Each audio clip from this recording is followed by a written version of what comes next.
Demetrian Titus, the Ultramarine who was betrayed by the Imperium. He died to protect. Demetrian Titus was condemned by the institution he served, erased from Imperial records, tortured for years by an Inquisitor with a grudge, transferred to an assignment no one was meant to survive, and came back anyway. Everything that happened to him was the result of one thing. He was too loyal to fall. The early years. Titus was born on Tarantus, an agricultural world in Ultramar. He was recruited by the Ultramarines and excelled at every trial. Within 50 years, he had risen to become a decorated warrior of the Second Company. What set him apart was a habit unusual for an Astartes. Titus studied his enemies. He wanted to understand how different species fought at the individual level, the small unit decisions, the patterns that emerged from close combat. It made him a better commander. When Hive Fleet Behemoth invaded Macragge during the First Tyrannic War, the Second Company was deployed elsewhere and arrived too late. They joined the forces that scoured the remaining Tyranids from Ultramar's worlds. In the aftermath, the First Company had been wiped out, and Severus Ageman was elevated to First Captain. The Second was rebuilt under Captain Lucian Trajan, who took Titus as sergeant of his command squad. Titus and Trajan served together for nearly a century. At Badab Taurus, fighting the Eldar of Craftworld Bealtan, Trajan killed the Autarch in single combat, while Titus held off his Aspect warrior bodyguards. As the Bealtan forces fled, they captured the young Ultramarine Leandros. Trajan led the squad to recover him and walked into a trap. The Eldar ambushed and killed him. Titus led the counterattack, recovered Leandros and Trajan's body, and drove the Eldar from Badab Taurus. On returning to Macragge, he was given command of the Second Company. He had never asked for it. He took the rank and carried the weight of Trajan's example into every decision afterward. The liberation of Graia. 10 years into his command, Titus led the Second Company to Graia, an Adeptus Mechanicus, Forge world under assault from an Ork Waaagh led by Warboss Grimskull. By the deployment, scattered the company on insertion. Titus fought through Graia, with only veteran Sergeant Sidonus and the young warrior Leandros beside him. Sidonus was his closest companion, a veteran decades older and a constant throughout Titus's career. Leandros was rigid, precise, and devoted to the letter of the Codex Astartes, uncomfortable with any deviation from it. The Orcs were not the only threat.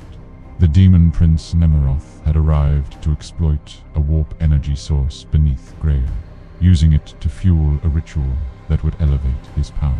During the fighting, Titus was repeatedly exposed to direct warp energy and survived each time without corruption or deterioration. He dismissed it and kept fighting. Sidonus was killed. Titus reached Nemeroth.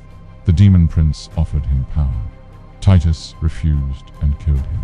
To prevent the warp energy source falling into enemy hands, Titus channeled it as a weapon and destroyed it.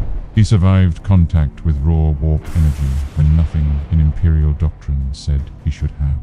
Leandros had been watching and documenting everything. The Inquisition. The moment the battle ended, Leandros reported Titus to the Inquisition. His grounds were the resistance to warp power, the deviations from Codex doctrine, and the direct use of the warp energy source. Inquisitor Thrax arrived and took Titus into custody. Titus did not resist. He was loyal. He had nothing to hide. What followed was not a legitimate investigation.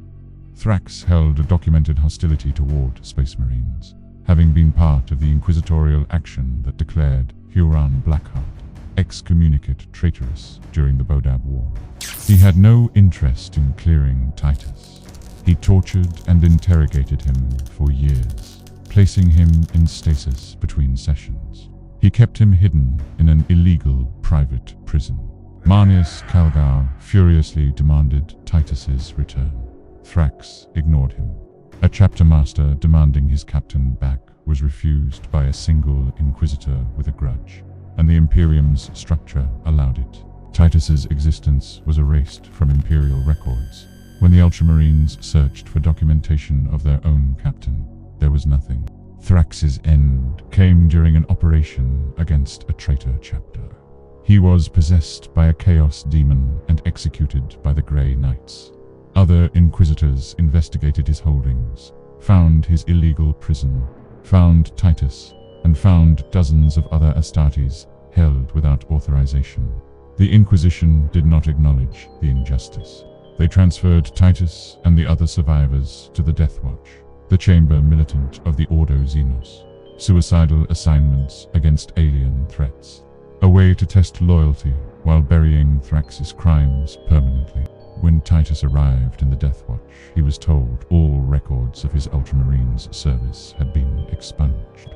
He believed the chapter had censured him as a disgrace. He declared himself a Black Shield, forsaking his chapter colors and fighting in penance under no banner. He kept fighting. He had nowhere else to go. The Death Watch and the return for close to a century, Titus served in the Death Watch, surviving missions that killed everyone around him. During the Fourth Tyrannic War, his kill team was deployed against a Tyranid force and annihilated. Every warrior with him died. Titus alone survived long enough to take down a Carnifex before his wounds became unsurvivable. He lay on the ground, expecting to die. He was found by Chief Librarian Vero Tigurius. Traveling through the warp, Tigurius felt the psychic echo of a dying Ultramarine and recognized the soul of a warrior he had known. He informed First Captain Arjman, and they diverted their strike force immediately. They found Titus at the edge of death. The only way to save him was the Rubicon Primaris, the surgery that transforms a firstborn Space Marine into a Primaris Marine. It is frequently fatal. Titus underwent it unconscious. He survived. Tigurius scanned him for any taint of chaos. There was none. There had never been any. The resistance to warp power that had destroyed his career was not corruption. It was something the Inquisition had no framework to understand and chose to punish rather than investigate. Calgar reinstated him without qualification. His Deathwatch service was reclassified as faithful service to the chapter. His Black Shield status was disregarded entirely, because Cato Sicarius now held the captaincy of the Second Company. Titus was assigned as lieutenant.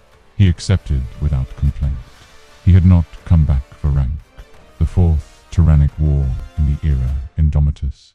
Titus was deployed to the Residius system alongside battle brothers Gadriel and Charon. Tyranid forces attacking the system were accompanied by chaos elements exploiting warp experimentation by the Adeptus Mechanicus. Titus had seen this pattern before on Graia. His resistance to warp corruption, his willingness to act beyond the strict letter of the Codex, his ability to read and predict how enemies fought, these same qualities used against him in the Inquisition's cells were now keeping him and his brothers alive. The system was saved. His actions earned him the captaincy of the Second Company for the second time. He was also named Master of the Watch, responsible for the defense of the Ultramarines' fortress monastery on the crag, and Warden of Ultramar, tasked with carrying out Guilliman's order to expand Ultramar back to its pre-heresy size of 500 worlds. He was given authority to assemble a command squad of both Astartes and mortal humans called the Wardens of Ultramar. Leandros, the warrior who reported him to the Inquisition, is now a chaplain of the Ultramarines. He served alongside Titus in the Residius campaign. He remains uncertain of Titus's loyalty. What he is, Titus was condemned for surviving what should have killed him, tortured by the institution he fought for, erased from the records of the chapter he gave a century and a half of service to.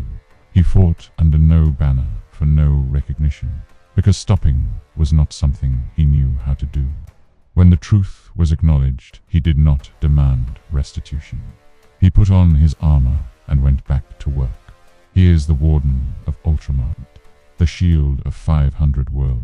A man the Imperium tried to break and failed, not because he was stronger than its mechanisms of control, but because he believed in what the Imperium was supposed to be, even when the Imperium had stopped living up to it. Titus is still fighting. He always was.